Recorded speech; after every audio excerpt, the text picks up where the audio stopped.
Welcome to the Tech Egg. Don't get scrambled. Enjoy the video.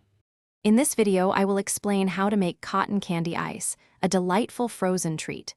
First, gather your simple ingredients. You will need 2 cups of granulated sugar, 1 cup of water, and a few drops of cotton candy flavoring. Don't forget a touch of food coloring, perhaps pink or blue, to give it that classic look. Also, have a shallow, freezer-safe dish ready for the next steps. Now, let's create the sweet foundation for our cotton candy ice. Pour your 1 cup of water and 2 cups of sugar into a saucepan. Place it over medium heat, stirring continuously until all the sugar crystals have fully dissolved.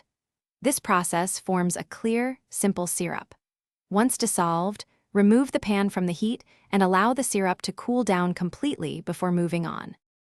With your simple syrup now cool, it's time to infuse it with that unmistakable cotton candy magic.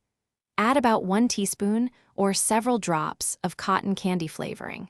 Then, for that iconic look, stir in a few drops of blue or pink food coloring. Mix everything thoroughly to ensure the vibrant color and delicious flavor are perfectly blended throughout the entire syrup. Finally, let's transform our flavored syrup into delightful cotton candy ice. Pour the mixture into your shallow freezer-safe dish. Place it in the freezer for about 2 hours. After this initial freeze, begin scraping the mixture with a fork every 30 minutes. Continue this process until the entire mixture has formed light, icy, and fluffy crystals, ready to be enjoyed. Thanks for watching. Consider subscribing if I helped unscramble your problems.